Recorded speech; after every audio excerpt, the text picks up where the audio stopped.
उत्तराखंड में मुख्यमंत्री उदयमीन खिलाड़ी योजना आज से शुरू। सीएम धामी ने खिलाड़ियों को किया सम्मानित। अतिक्रमण हटाने को लेकर सीएम ने दिए निर्देश, कहा 70 से 80 सालों के निकाले पूरे रिकॉर्ड, टीमें बनाकर करे कार्रवाई। देहरादून में तेजी से फैल रहा डेंगू, पीड़ित मरीजों का आंकड़ा 600 के पार, सरकारी अस्पतालों में बेड हुए फुल। साइबर क्राइम पर लगाम लगाने के लिए पुलिस की नई पहल शुरू, उत्तराखंड साइबर कॉमिक्स करेगा जागरूक।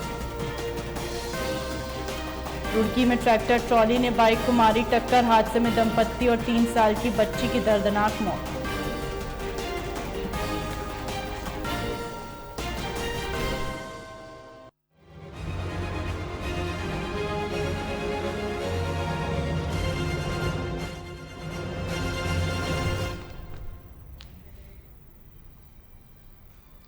नमस्कार, स्वागत है आपका। आप देख रहे हैं उत्तराखंड लाइव, मैं हूं आपके साथ हिना।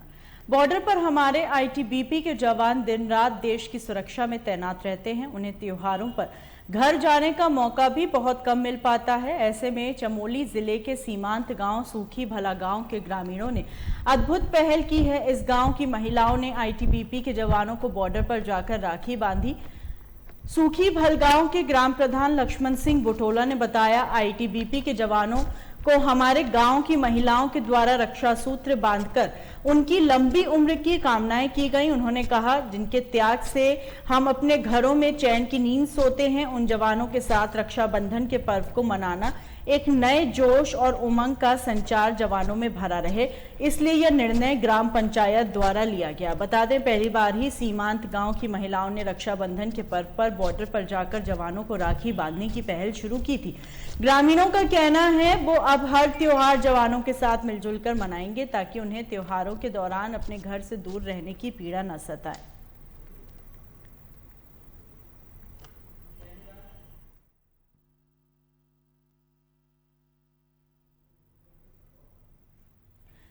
वहीं मसूरी शहर में हर साल की तरह इस साल भी रक्षाबंधन समारोह बड़े हर्षोल्लास और धूमधाम के साथ मनाया गया। मसूरी विधायक एवं कैबिनेट मंत्री गणेश जोशी रक्षाबंधन समारोह में शिरकत करने पहुंचे और बतौर मुख्य अतिथि पतंजलि योग पीठ से आचार्य बालकृष्ण और विशिष्ट अतिथि भाजपा के वरिष्ठ नेता कैलाश पंत ने कार्यक्रम में प्रतिभाग किया।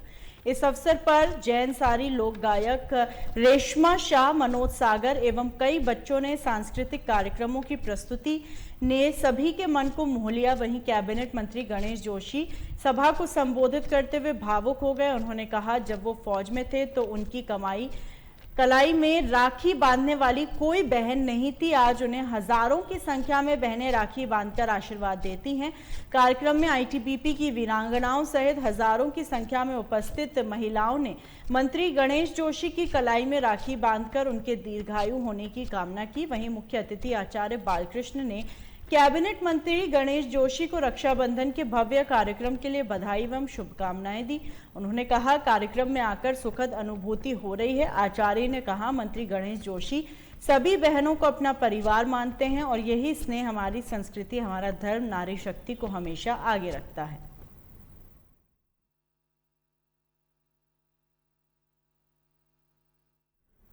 उत्तराखंड पुलिस ने जागरूकता बढ़ाने के लिए उत्तराखंड साइबर कॉमिक्स शुरू की। पुलिस की इस नई पहल के साथ आर्टिफिशियल इंटेलिजेंस का इस्तेमाल करने वाला भारत का पहला राज्य है। कॉमिक्स काल्पनिक चरित्र सुपरकॉप चक्रेश के काम पर आधारित होगी। चक्रेश की कहानियां हर सोमवार को प्रकाशित की जाएंगी, जिससे लोगों को साइबर अपराध के प्रति जागरूक किया जा सके। वहीं एसटीएफ एसएसपी आयुष अग्रवाल द्वारा स्वयं साइबर अपराध के अतिरिक्त सोशल मीडिया पर भी पैनी नजर रखी जा रही है। वहीं साइबर जागरूकता बढ़ाने की आवश्यकता पर जोर दिया जा रहा है और इस दिशा में साइबर क्राइम पुलिस स्टेशन को निर्देश दिए गए। डेप्यूटी एसपी साइबर अंकुश मिश्रा एआई आधारित कार्टून तैयार कर रहे हैं और अपनी टीम के साथ इन कॉमिक्स को विकसित करने में मदद कर रहे हैं।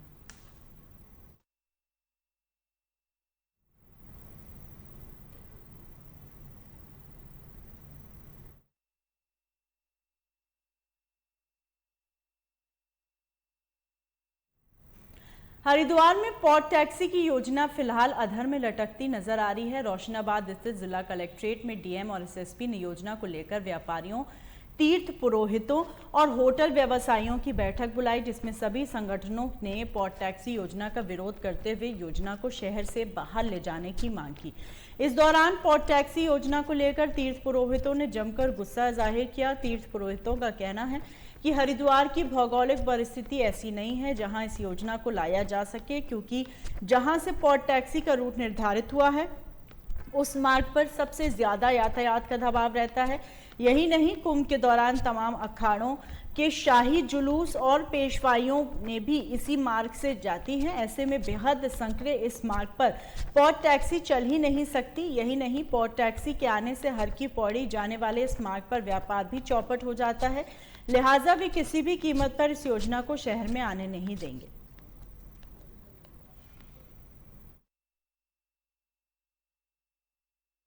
बिल्कुल खुला विरोध है। पीआरडी परियोजना का पूर्णतः अभी से नहीं 2 साल पहले से विरोध करते आए हैं और इसका मुख्य कारण है कि जो पीआरडी परियोजना जिसने भी लागू करी है, इसका जो रूट है वो बहुत ही अशोभनीय है और गलत है, क्योंकि जिस जगह से ये रूट ले जाने की प्लानिंग कर रहे हैं वो रूट जो है हरिद्वार की भौगोलिक स्थिति को देख के नहीं है।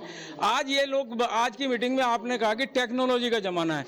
क्या टेक्नोलॉजी का जमाना है? जहाँ प्लेन होता है ना, जहाँ प्लेन एरिया होता है वहाँ चलता है। ये है पहाड़ी क्षेत्र, और पहाड़ी क्षेत्र में टेक्नोलॉजी का जमाना। आज की जनता ने, आज के समाज ने, भारत सरकार ने, भारत के नुमाइंदों ने ये देख लिया कि जैसे हिमाचल आज बर्बाद हो गया, गढ़वाल आज बर्बाद हो रहा है। अगर आज टेक्नोलॉजी की बात करें, ऑल वेदर रोड के जो ब्लास्ट कर करके जो 4 लाइन लाइनें बन रही हैं, आज जो पहाड़ दरक रहे हैं और पहाड़ कर रहे हैं, वही हालत मनसा देवी पहाड़ की है। और IIT के जो प्रोफेसर हैं माननीय शांतनु सरकार जी, उन्होंने भी ये बात कही है कि पहाड़, मनसा देवी का पहाड़ कभी भी धाराशायी हो सकता है। इसलिए मेरा निवेदन सरकार से भी है कि पीआरडी योजना को, पीआरडी परियोजना जो है इसको निरस्त किया जाए और अन्य योजनाएं जो भी लाई जाए हरिद्वार के स्टेक होटलों से मिलकर बनाई जाए। व्यापारियों द्वारा शासन को पत्र लिखा था और शासन के निर्देश पे ही आज जितने भी स्टेक होल्डर्स हैं, आपका सारे व्यापार मंडल के सभी सदस्यगण, धर्मशाला एसोसिएशन के जितने भी मेंबर्स हैं और होटल एसोसिएशन के जितने मेंबर्स हैं, उनके साथ हमने कंपनी के साथ वार्ता कराई थी और व्यापारी और जितने भी स्टेक होल्डर्स ने एक आशंका जताई कि जो ये रूट इसका प्रपोज्ड है उसकी वजह से दिक्कत होगी फ्यूचर में। तो उन्होंने अपनी बातें विस्तृत रूप से यहाँ पे रखी हैं और जो बातें उन्होंने रखी हैं और कंपनी वालों ने जो अपनी बातें रखी हैं उसको मिलाते हुए फिर हम शासन को दोनों का निचोड़ हम लोग ज़रूर भेजेंगे। और इस बीच में कंपनी वालों ने ये कहा है कि जब भी वो सर्वे करने के लिए उनकी टीम जा रही है तो उसमें काफ़ी बदतमीजी हो रही है। तो कंपनी वालों को हमने सभी स्टेक होल्डर्स के सामने निर्देशित किया है कि अगर आपको कभी भी सर्वे के लिए जाना है तो सिटी मजिस्ट्रेट को इन्फॉर्म करेंगे और CO सिटी को इन्फॉर्म करेंगे और सिटी मजिस्ट्रेट और CO सिटी व्यापारियों से सबसे बात करके जिस स्थान पे सर्वे के लिए जाना है अपनी टीम के साथ उनको भेजेंगे ताकि फ्यूचर में ऐसी कोई दिक्कत ना आए। हाँ, उन्होंने बातें रखी हैं कि ये रूट गलत है और ये रूट इनको चेंज करना चाहिए। तो आपका इनका यही कहना था कि इसको आपको जो NHAI के अलोंग जो रोड है, रोडी बेल वाला है, उस तरफ से ले जाना चाहिए। तो कंपनी वालों का भी यही कहना है, चूँकि मेट्रो का काम भी वो देख रहे हैं कि दो प्रोजेक्ट एक साथ एक ही रूट में नहीं हो सकते हैं, तो वो भी इनको परीक्षण करना है। तो जो भी बातें इन्होंने रखी हैं तो उसको हम लोग शासन को संदर्भित करेंगे और शासन स्तर पर जो निर्णय होता है उसी पे हम लोग पालन करेंगे।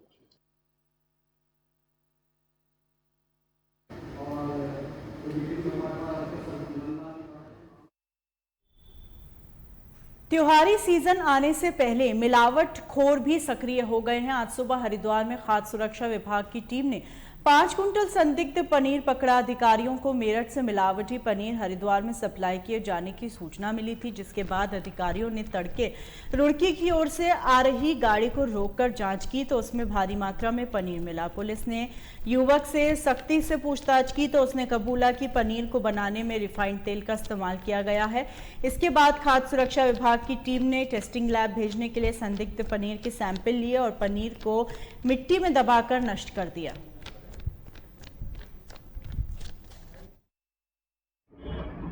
आज जो हमने यहाँ कार्रवाई की है उस पर बाहर से जो आने वाली दुग्ध पदार्थ की गाड़ियाँ हैं उसके हमें इनपुट मिल रहे थे कि बाहर से मिलावटी खाद्य पदार्थ जनपद में आ रहे हैं। उसी के परिप्रेक्ष्य में हमारे डिप्टी कमिश्नर और हमारे विजिलेंस टीम के साथ हमने आज यहाँ रात को कार्रवाई की, जिस पे हमने पनीर की गाड़ी को पकड़ा और उसके सैंपल लिए गए। वो प्रथम दृष्टया मिलावटी लग रहा था, उसके आधार पर हमने कार्रवाई की है और हमारी ये कार्रवाई लगातार 11 तारीख से लगातार जारी है और आगे भी जारी रहेगी।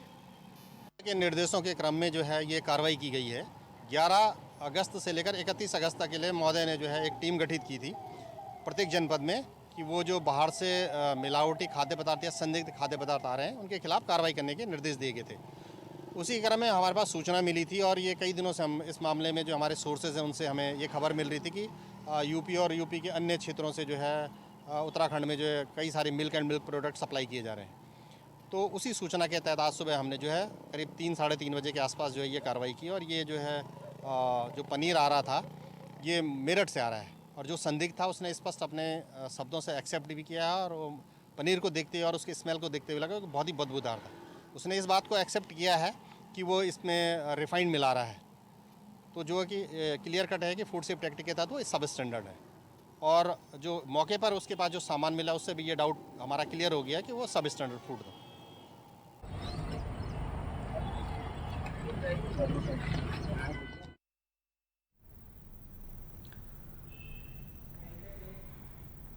सपा नेता स्वामी प्रसाद मौर्य के हिंदू और ब्राह्मणवाद पर दिए बयान के बाद तीखी प्रतिक्रिया सामने आ रही। हरिद्वार में कथावाचक पुण्यानंद गिरी द्वारा ब्राह्मणों पर दिए गए विवादित बयान से पहले से नाराज हैं और अब स्वामी मौर्य के बयान पर फिर से आक्रोश का माहौल बन गया। वहीं परशुराम अखाड़ा के अध्यक्ष पंडित अधीर कौशिक का कहना है स्वामी प्रसाद मौर्य को धर्म के बारे में कोई भी जानकारी नहीं, वे बेवजह अनाप शनाप बयानबाजी करते हैं। अगर उनकी पार्टी उन पर कार्रवाई नहीं करती तो इसमें उनकी पार्टी की भी सहमति जाहिर है। ये स्वामी प्रकाश मौर्य को जाली टोपी ऊंची पजामी पहन लेनी चाहिए। इसे तो किसी मस्जिद का मौलवी बन जाना चाहिए। ये तो हर समय हिंदू के ऊपर कटाक्ष करता है और खासकर ब्राह्मणों के ऊपर। अभी बद्रीनारायण जी के ऊपर कहा था इनने, अरे भाई क्या पढ़ा तुमने, बैठ हमारे सामने साथ कर, हम तुझे जवाब देते हैं हर चीज का। तू पेंदी का लोटा है, जैसे बरसात में मेंढक उछलते हैं ना, तो उस प्रकार का है। ऐसे प्रकार के आदमी पे वक्तव्य नहीं जाना चाहिए किसी को भी। जो मेंढक कभी इधर कलवट, कभी उधर कलवट, कभी उधर, ऐसे व्यक्ति को तो जा भी मिले मुंह काला कर देना चाहिए जब ये सबक सीखेंगे। और सर प्रथम तो मैं ये कहूँगा कि बयान में उसकी गंभीरता को लिया जाए जिसके अंदर सोचने समझने की शक्ति है। स्वामी प्रसाद मौर्य इस समय अपनी सोचने समझने की जो शक्ति है वो खो चुके हैं और ऐसे व्यक्ति के हालतू बयान पर कोई टिप्पणी करना भी अपने आप में हास्यास्पद है। लेकिन मैं उसके बावजूद कहना चाहूँगा कि हिंदू सिर्फ एक धर्म ना होकर हमारे समाज या संस्कृति का आधार है। हिंदुत्व एक धर्म ना होकर हमारी संस्कृति या समाज का आधार है जो आपस में सद्भाव और समभाव रखते हुए वासुदेव कुटुंबकम का जो संदेश है पूरे विश्व को देता है। ऐसे विराट सांस्कृतिक आधार को, ऐसी विचारधारा को, ऐसी सोच को अस्तित्व पर प्रश्न खड़ा करना मैं मानता हूं कि मानसिक दिवालियापन की निशानी है और इस समय स्वामी प्रसाद मौर्य जो है एक मानसिक दिवालियापन से गुजर रहे हैं और मैं व्यक्तिगत रूप से उन्हें सलाह दूंगा कि अच्छा होगा वो किसी अच्छे मानसिक रोगी जो कोई चिकित्सक हैं उनसे सलाह लें और उसके बाद समाज सेवा में आए, क्योंकि ऐसा व्यक्ति अगर कहीं किसी पद पर बैठ गया तो वो क्या सामाजिक व्यवस्था ढांचे को कितनी बड़ी क्षति पहुंचाएगा, मुझे इसे बताने की कोई आवश्यकता नहीं। पहले भी कहता है ये स्वामी प्रकाश मौर्य को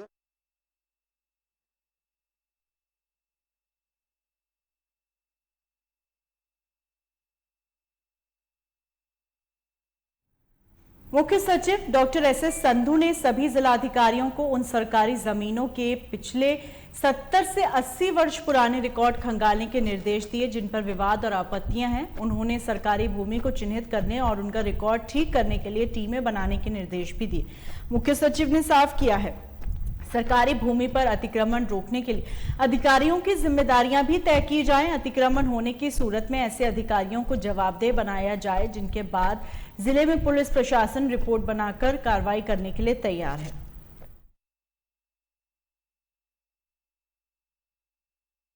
देखिए, जो दून का जो रजिस्ट्री ऑफिस है, देहरादून का रजिस्ट्री कार्यालय, उसमें रजिस्ट्रियों में एक फर्जीवाड़ा पकड़ा गया है। बैक डेट में कुछ लोग जो है फर्जी रजिस्ट्रियाँ करा रहे हैं, और ये जो फर्जीवाड़ा है काफ़ी बड़े लेवल का प्रतीत हो रहा है।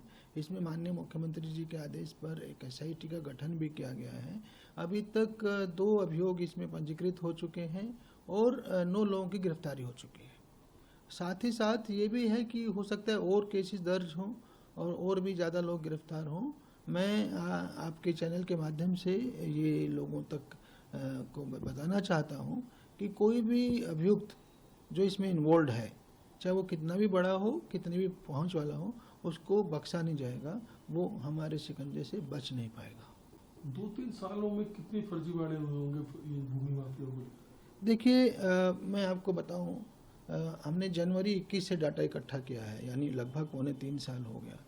तो इस दौरान 2000 से भी अधिक जो है माफियाओं पर हमने कार्रवाई की है, जिसमें से 1000 से ज़्यादा भूमाफिया हैं, 90 के करीब नकल माफिया हैं।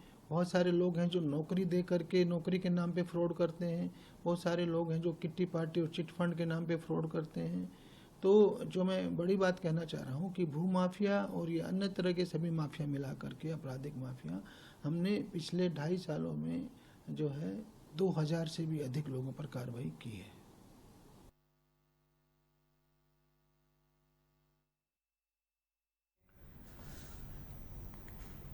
कहते हैं कि सड़क गांव की उन्नति का मेन आधार होता है, पर गांव वालों को जिस सड़क के लिए 40 साल तक इंतजार करना पड़े, कोर्ट के आदेश के बाद आज इस सड़क का उद्घाटन किया गया। जब ठेकेदार जेसीबी लेकर पहुंचे तो गांव वाले खुशी के मारे झूम उठे। बता दें, 40 साल पहले ग्राम सभा हीना के लिए रोड स्वीकृत हुई थी, पर कई सालों तक फॉरेस्ट की आपत्ति के कारण सड़क का निर्माण नहीं हो पाया और फिर ग्रामीणों ने हाई कोर्ट का दरवाजा खटखटाया और कोर्ट के संज्ञान में मामला आने के बाद सड़क बनाने की अनुमति दे दी, जिसके बाद ग्रामीणों की आंखों में खुशी के आंसू झलक रहे थे। ये खुशी देखते ही बन रही है कि आज हमारे पूरे गांव को कितनी खुशी मिली, कितनी बड़ी सौगात मिली। हम लोग आज का दिन कभी नहीं भूलेंगे, क्योंकि यह दिन हमारे लिए ऐतिहासिक दिन बन गया है। जैसे कि आप सभी मातृशक्तियों ने देखा, आपकी ग्राम प्रधान हमारी आरती मुखलोग जी आज भावुक हो गई थी, और क्यों ना हो, क्योंकि 40 साल की जो हमारी ग्राम सभा सभी माताओं की, बहनों की जो पीड़ा थी, आज लगता है कि अब आप सब देख सकते हैं वीडियो कॉल के माध्यम से कि आज जो है सड़क बनने जा रही है। और मैं बहुत बहुत बधाई देना चाहता हूँ हमारे क्षेत्र के ग्राम सभा होंगे के ठेकेदार माननीय हमारे नेगी जी, इनको बहुत बहुत बधाई दूंगा। और सबकी यही गुहार है कि हमारी सड़क का बहुत जल्द से जल्द हमें गांव से और सड़क से जोड़े, ये हम चाहते हैं। और ये खुशी आज रक्षाबंधन में सभी को, मैं रक्षाबंधन का एडवांस में सभी को बधाई भी देता हूँ। आज ये इस रक्षाबंधन का त्योहार ही समझेंगे हमारा, क्योंकि आज ये बहुत बड़ा बंधन हुआ हमारा, तो इससे खुशी की बात हमारे लिए कभी हो नहीं सकती। कोर्ट का क्या मामला? और जी हाँ, बिल्कुल मैं बता दूं, पहले भी मैंने कई बार अपने जो वीडियो कॉन्फ्रेंस से बात भी करी है। हमारी इस जो है इससे पहले 5 सालों से मामला चल रहा था। मतलब जब हम देख रहे थे कि स्टे ले लिया था एक ठेकेदार ने, बिलो कर दिया था, तो उसने स्टे लिया और वो नैनीताल के लिए चला गया था। अब क्या हुआ कि अब हम लोगों ने जनहित याचिका लगानी उचित समझी। गाँव वालों ने कहा कि यार क्या करेंगे, कौन करेगा, कैसे होगा। मैं समस्त ग्राम सभा को बहुत बहुत धन्यवाद देना चाहती हूँ। और आज बहुत खुशी का दिन है और मेरी ग्राम सभा बहुत खुश है। सभी लोग झूमे गाए, रासु नृत्य हुआ और मैं ठेकेदार जी को बहुत बहुत बधाई देना चाहती हूँ। उनसे मैं अनुरोध करना चाहती हूँ कि मेरी ग्राम सभा में अच्छी रोड बनाए, ताकि जो बाहर से लोग आए वो भी सोचे कि ये रोड किसने बनाई, उनका नाम भी आए। बधाई देना चाहती हूँ और अपनी छोटी बहन ग्राम प्रधान हीना आरती मुखलोग जी को बहुत बहुत बधाई देना चाहती हूँ। और हमारे गांव में आज रोड बहुत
हर साल 29 अगस्त को देश भर में राष्ट्रीय खेल दिवस मनाया जाता है ताकि खेल को बढ़ावा देने के साथ ही खिलाड़ियों को मोटिवेट किया जा सके। और इसी क्रम में आज देहरादून में कार्यक्रम का आयोजन किया गया, जिसमें सीएम पुष्कर सिंह धामी ने खिलाड़ियों को मोटिवेट किए जाने के लिए मुख्यमंत्री खिलाड़ी प्रोत्साहन योजना का शुभारंभ किया। यही नहीं, कार्यक्रम के दौरान अंतर्राष्ट्रीय और राष्ट्रीय स्तर के खिलाड़ियों को सम्मानित किया गया।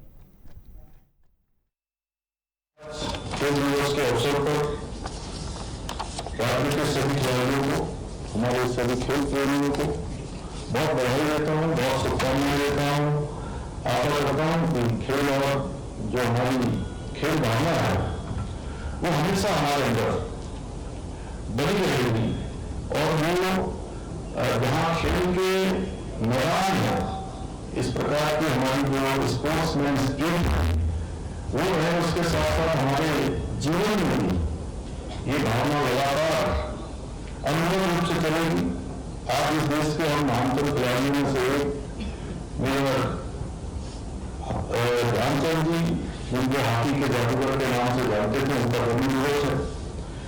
और इस महान खिलाड़ी की जयंती के अवसर पर मैं मेजर ध्यानचंद जी को नमन करता हूँ कि उनके द्वारा जो शानदार खेल और शानदार एक के बाद एक हम लोग यहाँ पर प्रेजेंटेशन जब देख रहे थे, जब वीडियो में देख रहा था, किस प्रकार से हमने जर्मनी में अनेक दुनिया के देशों में जाकर जो प्रदर्शन किया वो हम सब के लिए अनुभवी है। और भारतीय हॉकी को भी एक नया मुकाम, नई ऊंचाई देने का काम मेजर ध्यानचंद जी ने किया। और ध्यानचंद जी सैन्य पृष्ठभूमि वाले एक सामान्य परिवार से थे, लेकिन अपने खेल के दम पर उन्होंने दुनिया भर के लाखों दिनों पर रात किया और आज भी कर रहे हैं। आज भी हम उनसे प्रेरणा ले रहे हैं। आज भी पूरे हमारे देश के अंदर आज उनका जो जन्म दिवस है उसको खेल दिवस के रूप में इसीलिए मना रहे हैं कि उनके द्वारा जो किए हुए काम हैं वो हमेशा हमारे खिलाड़ियों के लिए, हॉकी के क्षेत्र में काम करने वाले, अन्य क्षेत्रों में काम करने वालों के लिए, सबके लिए कहीं न कहीं प्रेरणा के स्रोत रहेंगे। मेजर ध्यानचंद जी ने हॉकी की दुनिया को, हॉकी की दुनिया में भारत को एक अलग पहचान दिलाई। वो भी उस समय, जैसा आपने रेखा जी ने कहा कि आज बहुत सारी सुविधाएं और बहुत सारे साधन लगातार बढ़ रहे हैं, लगातार हो रहे हैं और लगातार हैं भी, पहले से भी स्थापित हैं। उस समय खेल के क्षेत्र में ऐसा इंफ्रास्ट्रक्चर नहीं था, इस प्रकार की अवस्थापना सुविधाएं भी नहीं थी। मैं इसलिए बात कह रहा हूं कि हम लोग रोज कोशिश करते हैं। जब भी हमारी मंत्रिमंडल की बैठक होती है, हमारा ये मुख्य ध्येय रहता है कि कोई ना कोई निर्णय हम अपने खिलाड़ियों के हित में लें। और मेजर ध्यानचंद जी का जो जीवन है वो जीवन हमको यह भी प्रेरणा देता है कि अगर व्यक्ति के अंदर इच्छा शक्ति हो, व्यक्ति के अंदर संकल्प शक्ति हो और कुछ प्राप्त करने की चेष्टा हो, मन में भाव हो, तो अभाव कितने भी हो, कमियां कितनी भी हो, कठिनाइयां कितनी भी हो, संघर्ष कितना भी हो, हम संकल्प भी लें, सौगंध भी लें और शपथ भी लें कि चाहे रास्ते कितने भी कठिन क्यों न हो, अभाव कितने भी बड़े क्यों न हो, हम अपनी इच्छा शक्ति को मजबूत रखेंगे, अपनी संकल्प शक्ति को मजबूत रखेंगे और अपने लक्ष्य को प्राप्त करेंगे। आज के इस अवसर पर मैं कुछ जो भविष्य में हमको जो काम करने हैं, जिनके बारे में अभी रेखा जी ने कहा है, मैं आप सबके समक्ष रखता हूं कि महाराणा स्पोर्ट्स कॉलेज देहरादून के खिलाड़ियों के हेतु 200 बेड के छात्रावास का निर्माण करवाया गया है। हरि सिंह थापा स्पोर्ट्स कॉलेज नेहरू पिथौरागढ़ के खिलाड़ियों हेतु 50 बेड के छात्रावास का निर्माण करवाया गया है। उत्तराखंड के खिलाड़ियों का दैनिक भोजन भत्ता 250 रुपये से बढ़ाकर भारतीय खेल प्राधिकरण की भांति 480 रुपये प्रतिदिन खिलाड़ी किया जाएगा। राष्ट्रीय प्रतियोगिता में प्रतिभाग करने वाले उत्तराखंड के खिलाड़ियों को साधारण बस एवं स्लीपर रेल किराए से बढ़ाते हुए एसी बस अथवा 3 टायर एसी ट्रेन यात्रा की सुविधा भी अनुमोदन की जाएगी। अंत में आप सबसे कहना चाहता हूं कि आप सबके द्वारा जिस प्रकार की आवश्यकता हमारे खिलाड़ियों के प्रोत्साहन के लिए, उनके उन्नयन के लिए, उनको आगे बढ़ाने के लिए होगी। हम आज खेल दिवस है, आज इतनी बातें कर रहे हैं, लेकिन भविष्य में हम लगातार करते रहेंगे और हमारा खेल जो राष्ट्रीय खेल हो रहा है वो खेल भी हमारे लिए एक बहुत बड़ा अवसर है। उसमें भी हमको बहुत अच्छा करके दिखाना है, क्योंकि हम जो भी काम लें वो काम हम अच्छे से अच्छा करें। उसमें हमारे खेल समूहों की, खिलाड़ियों की, हमारे खेल विभाग के लोगों की, सबकी महत्वपूर्ण भूमिका होने वाली है। मैं पुनः आप सभी को राष्ट्रीय खेल दिवस की बहुत बहुत शुभकामनाएं देते हुए कि आप सब लोग अपने अपने क्षेत्रों में, अपने अपने खेल में महारत हासिल करके हम सबको कहीं न कहीं गौरवान्वित करने का काम करेंगे, उत्तराखंड को विश्व में स्थान दिलाने का काम करेंगे, भारत माता के लिए काम करेंगे। इन्हीं अपेक्षाओं के साथ आप सबका धन्यवाद करते हुए मैं अपनी वाणी को विराम देता हूं और साथ में ये मैं मुख्यमंत्री खिलाड़ी प्रोत्साहन योजना के शुभारंभ की भी घोषणा करता हूं। धन्यवाद।